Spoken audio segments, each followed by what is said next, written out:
अब सी 2026 पनि सकिसक्यो। अब सबजना चाहिँ आफ्नो प्रायोरिटी लिस्ट बनाउँदै हुनुहुन्छ होला, अनि जान्नु मन होला कि कुन कलेज कस्तो छ, कुन कलेजमा के कस्तो फेसिलिटिजहरू छ भनेर हैन।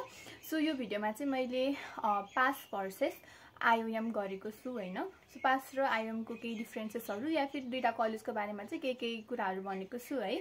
अनि अब सबको प्रायोरिटीमा चाहिँ के हुन्छ भन्दाखेरि चाहिँ सबको फर्स्ट प्रायोरिटीमा चाहिँ आइओएम हाल्छन् सबले, एन्ड सेकेन्ड प्रायोरिटीमा चाहिँ पास हालिरहेको हुन्छन्। सो मेरो पालीमा चाहिँ मैले पनि त्यही नै गरेको थिएँ। अनि खासमा चाहिँ म चाहिँ अहिले Patan academy of the health साइन्सेसमा सेकेन्ड इयर एमबिबिएस स्टुडेन्ट हो है। सो केही कुरा आइओएम को बीचको चाहिँ केही डिफरेन्सेसहरू चाहिँ म यो भिडियोमा भन्छु। So watch till the end है। सो डिफरेन्सेसहरू भन्छु, so please watch till the end. So हाम्रो पास चाहिँ एउटा अटोनोमस कलेज हो, त्यसै आइओएम चाहिँ टियु अन्तर्गत पढ्ने कलेज हो है।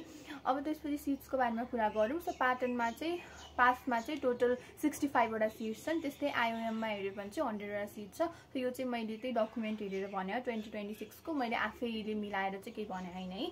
सो यो भयो हैन। त्यसपछि अब हाम्रो लर्निङ कस्तो छ भन्दाखेरि चाहिँ पासमा चाहिँ हाम्रो प्रब्लम बेस्ड लर्निङ हुन्छ। सो हाम्रो पिबिएल हुन्छ हैन, जुन चाहिँ हाम्रो एभ्री विक भइरहेको हुन्छ। र यही पिबिएलको बेसिसमा चाहिँ हामीले सिलेबस कभर गर्छौँ, अर्को हाम्रो लेक्चरहरू प्र्याक्टिकलहरू पनि भइरहेको हुन्छ। तर आइओएममा चाहिँ के हुन्छ भन्दाखेरि चाहिँ यो पिबिएल चाहिँ हुँदैन, लेक्चर र प्र्याक्टिकल चाहिँ अभियसली हुन्छ है। अब एक्जाम प्याटर्नको कुरा गर्दाखेरि चाहिँ मलाई चाहिँ पासको एक्जाम प्याटर्न एकदम मनपर्छ, किनभनेदेखि चाहिँ हाम्रो एक्जाम चाहिँ अन्ली 1 विकमा चाहिँ थ्योरी प्र्याक्टिकल दुइटै सकिन्छ है। एउटा मात्र 1 विकमा चाहिँ थ्योरी र प्र्याक्टिकल दुइटै सकिन्छ। सो कस्तो सजिलो है। तर एक्जाम पछि चाहिँ हामीलाई छुट्टी चाहिँ हुँदैन है। तर आइओएममा चाहिँ के हुन्छ भन्दाखेरि चाहिँ हजुरको लाइक नियरली 1 मन्थ या फिर एप्रोक्सिमेटली 1 मन्थ चाहिँ लाग्छ है एक्जाम थ्योरी प्र्याक्टिकलहरू सक्दा। अनि त्यसपछि हाम्रो पासिङको कुरा गर्दाखेरि पनि हाम्रो प्याटर्नमा चाहिँ इन्टिग्रेटेड वेमा चाहिँ पास हुन पर्छ है। सो एउटा सब्जेक्ट बिग्रियो भने चाहिँ अलिकति अर्को सब्जेक्टले चाहिँ राम्रो गरेछ भनेदेखि चाहिँ अलि पास हुनलाई सजिलो हुन्छ हैन। त्यो चाहिँ मलाई एकदम मनपर्छ प्याटर्नको है। तर आइओएममा चाहिँ त्यस्तो हुँदैन, हजुरलाई हरेक इन्डिभिजुअल सब्जेक्टमा चाहिँ पास हुनुपर्छ है। त्यो भयो। त्यसपछि अब यो स्पोर्ट्सको कुरा गर्दाखेरि चाहिँ हाम्रो प्याटर्नमा स्पोर्ट्स विक भनेर पनि हुन्छ। 1 विक चाहिँ हाम्रो स्पोर्ट्स विक छ, तर हाम्रो आफ्नै ग्राउन्ड चाहिँ छैन प्याटर्नको, तर आइएमको चाहिँ आफ्नै ग्राउन्ड छ है। अनि ऱ्यागिङ होइन त, अहिले सबलाई चाहिँ ऱ्यागिङको डर होला, डर पनि हुन्छ है। तर हाम्रो कलेजमा चाहिँ ऱ्यागिङ हुँदैन है। आइएमको चाहिँ हुन्छ भन्छ है।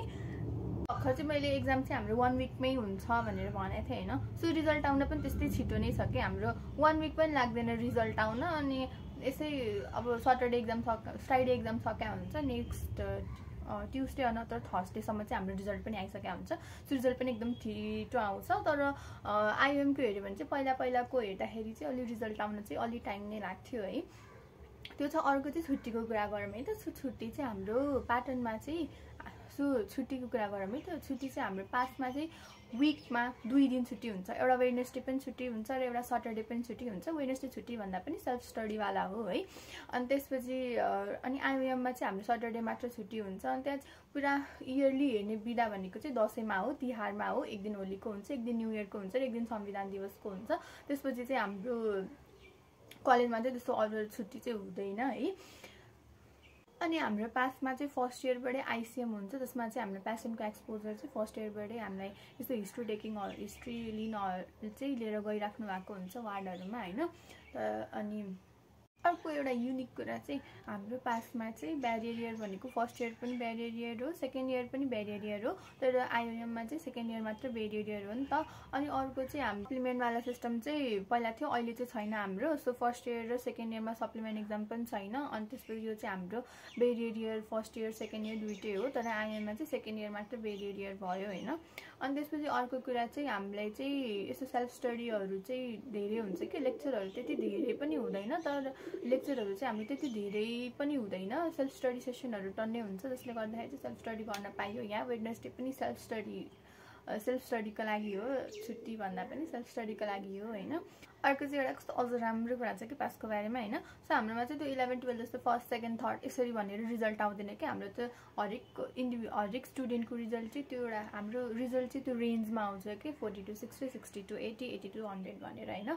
जसले गर्दाखेरि चाहिँ त्यो मान्छे चाहिँ टपर हो, यो चाहिँ त्यो हो भनेर चाहिँ हुँदैन यहाँनेर हैन। त्यो हुँदैन। सो फर्स्टको फर्स्ट भयो, को सेकेन्ड भयो, को थर्ड भयो, यो पनि थाहा हुँदैन। सो सबैको यसरी रेन्जमा आउँछ, जसले गर्दाखेरि चाहिँ त्यस्तो टक्सिक कम्पिटिसन पनि छैन हैन।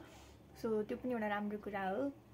सो यहाँ यति नै हो दुईटाको बारेमा मैले भन्नुपर्ने कुराहरू चाहिँ मैले सबै भनिसकेँ। इफ मैले अझै केही सम्झेँ भने चाहिँ म नेक्स्ट भिडियो पनि बनाउँला। So do like the video, subscribe, अनि त्यसपछि सेयर गर्नुहोस् इफ तपाईँको फेरि जान्न मन छ प्याटर्नको बारेमा भनेदेखि। And thanks for watching, see you in the next vlog, by.